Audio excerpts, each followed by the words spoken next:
Hi everyone, Dylan and I are back once again for another video here at the Dimas Wine Shop, and this week's all Bordeaux Varietals. So all of these wines are going to be one or many of the 5 main Bordeaux varietals, but everything is outside of Bordeaux, so something kind of fun, mostly from California. We have a little bit of Argentina mixed in there. So do we want to do announcements? We'll do the announcements towards the end, Yeah. but we will be talking about the class. We've made a little bit of a change in the upcoming California class that we'll talk about towards the end. Okay, well let's go ahead and get started. One of the actually white varietals in Bordeaux is Sauvignon Blanc, and this is our Ceva Sonoma. Ceva Sonoma. So as Kristen was saying, there's, when most people think of Bordeaux, they think of red wine.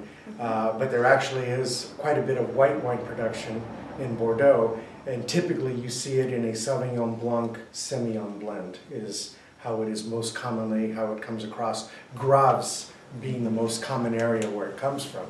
Now this here is a California Sauvignon Blanc. It does not have any Semillon in it, but this comes out of Sonoma. And it has that real classic California, especially warm climate. Sonoma and Napa are known for having a little bit more of an herbaceous quality, a little bit of gooseberry in their Sauvignon Blancs. And this one's nice and citrusy. And you know what it reminded me of? That rind from the outside rind, that middle white part in the rind of grapefruits. That's what it reminded me of. But just a really nice, well-made, classic style. If you were going to do any sort of arugula salads, this would be the way to go. It really likes herbaceous foods, so salads would certainly fall in that. Perfect. Mm-hmm. And next is our Jeff Runquist. This is their Cabernet Franc.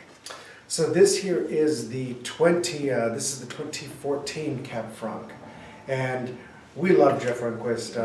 He makes a lot of his wines. They're a little bit more of what they call winemaker wines. They have a little bit more of his stamp on them. And this is his Cabernet Franc, and there's a real nice toastiness and vanilla that comes along with this style of wine. But he typically uses a blend of French American oak, heavily toasted. Sometimes he does use hybrid barrels, which have got a combination of both. But ironically, we talk about Cabernet Franc, and it is a Bordeaux varietal, but most commonly in France it's used in the Loire Valley, which we talked about. We remember when we did French class, even though its birthplace is Bordeaux, Loire Valley is by far, when we're talking about red wines that come from the Loire Valley, by far they are predominantly Cabernet Franc. And in France, they make them a little bit less oaky than they are made here. They're a little bit more terroir driven, is also a little bit more fruit driven. Whereas here, this is definitely has got a good level of oak to it. You can tell he has spent, the wine has spent a good amount of time in oak, toasted oak, heavily toasted oak, and it reminded me, because Cabernet Franc always has kind of that herbaceous quality. Once again, like bell peppers, it reminded me of like roasted poblano peppers is what it reminded me of. Interesting. Yeah, it came to be a lot lighter than I was expecting. Exactly. I tried it and I was like, I think you were a little surprised, right? I was surprised. Yeah, I really like it. And one of my other favorites is the Piccolo Cru, this little blend. So the Paoletti Vineyards, we've carried a lot of their wines here, and I'll tell you what, it pleases me greatly to see this wine back in the shop. I first tried this wine in December at a wine shop in San Diego, in downtown San Diego, and I was just thinking about it. I did have the 2013, and this is a blend of Napa, Calistoga. Well, Calistoga falls within Napa, but this is a blend of primarily Calistoga fruit with the rest of it all being estate, but throughout the rest of Napa. And this here does see a blend. It sees a blend of Cabernet Sauvignon, Merlot, Malbec, Petit Verdot, and Cab Franc. And so it is a true Bordeaux style wine in that sense, in that it uses all the Bordeaux varietals, but really a nicely made wine, beautiful. And I was thinking as I was tasting it, a lot of you have tried, a lot of the people that are watching this video, I've made beef Wellington for, and this by far is a beef Wellington wine. Is it? Oh, yeah.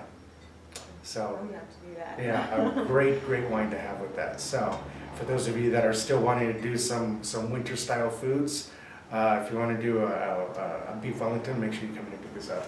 I think it's always a time for winter foods, personally. All right, and now we're actually going over to Argentina. This is our Malbec. Yeah, this one caught me by surprise because I was Yes. expecting it to be bigger. Now it does spend 6 months on oak, so not an exorbitant amount of time on oak, but it's real fruit driven. The nose is very kind of earthy.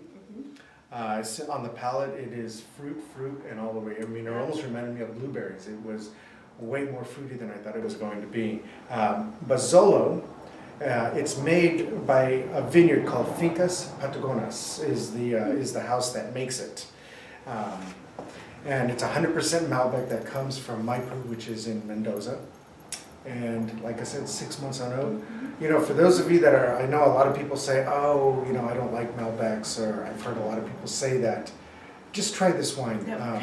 And I know what you're saying, because Malbecs do tend to have more of that cigar box earthiness, especially when they come from Argentina. This is not that wine at all. This is a real pleasant surprise. It is. So, or make sure you try this wine. I think we both really loved it. Also along with the next one. All All right, right. Jason Stevens, this is the Merlot. Yeah, who would think that Merlot would fall towards the bottom of the list? Yeah. But as we were looking through it, it comes in at 15% alcohol, so definitely a more full-bodied wine. It spends 20 months on oak, which is all American oak, of which 30% is new. It is 100% Merlot, and it is made in Santa Clara Valley. For those of you that are driving over by Gilroy, if you're driving up 101 and you're passing Gilroy, you are passing right by the winery. So make sure you stop in and give them a visit. You know, Jason Stevens, one, they've been good to the shop. Two, we've been good to them because we have sold a lot of their wine. And their Merlot and the Cab Sauv through the vintages since 2007. We've been doing a good job of carrying and stocking and showcasing them to our patrons. So I think this is just another one of his good wines. If you like that style of wine, Jason Stevens, by far, this is a great Merlot. It's a Cab Breakers Merlot. It's very good, very good. All right, and last but not least is our Guanac Cabernet. Yeah, this one threw me for a big time loop, because originally when I saw these wines, I thought that, you know, Guanac, I was thinking, oh, we're gonna put this, it's, you know, more on the light oak side, we're gonna put this up in the top three. And Not at it's all. the This end. is a big Cabernet Sauvignon from Lake County. It does see Cabernet Sauvignon, it does see Merlot, and it does see Petit Syrah. It sees just about 2 or 3% Petit Syrah, and that's just because the Petit Syrah, they're thicker grapes and they add a little bit more body, you know, to wines, and obviously that's what they're looking for. The tannin structure on this wine is pretty grippy. It is. You know, this isn't a light. This is definitely a food wine. I would think about doing this definitely with something grilled, either lamb or beef. I would do it grilled, and I think you're going to find a real nice pairing with this wine. So what do you think of Lennon? I love it. I think we were surprised by quite a few, but everything is great. I'm excited. Yeah, you know, I think all of you are going to be pretty pleased with these wines, and I think there's enough diversity here, because, you know, even though we're talking about all Bordeaux varietals, you know, a lot of people from the outside would just think, oh, well, these are wines that are all going to taste kind of similar because they're all made with the same grapes. Not at all. Nope. None of these wines, there isn't one of these wines here that is even closely similar to the next or to the one before. Nothing like it. They're all very distinct. And I think it was a good pick to really showcase what these wines can do, what these grapes I can think do. everyone will be pleasantly surprised as they go along the tasting. Absolutely. Like you said, each one is different. And each one has got a lot of character to it. So upcoming California, February 8th is when we start our classes. We decided to do it at $40 per class. We're tasting really some amazing wines. And the wines that we're going to be tasting in class, even though we do carry a lot of California wines, ironically, are no wines that we've carried here in the shop in the past. So I'm pleased to say that you aren't going to be going through let's say, a tasting that we did 3 years ago. You aren't going to be seeing that at all because these are all brand new wines in the shop. We're making it a point of introducing all new California wines. We decided to take it from 4 weeks to 6 weeks only because we're going to split up the Central Coast and the North Coast. We're going to split those up in 2 weeks. So for those of you that are really into Santa Barbara and Paso Robles wines, you're now going to see 2 weeks of that. For those of you that are really big into Napa, Calistoga, and Sonoma, we're now going to see 2 weeks of that. So we decided to split up, like I said, those two valleys. So basically we took 4 weeks and we turned them into 6 weeks because both those areas are going to now turn into 2 weeks. So we look really forward to seeing you. I know that the class will be a sellout, it always is, and we've been talking about it for a while. We've had a lot of inquiries about it, and I think we're going to see a lot of new faces this time. I hope so. So from the wine shop to you, thank you so much. Cheers, and we'll see you this week.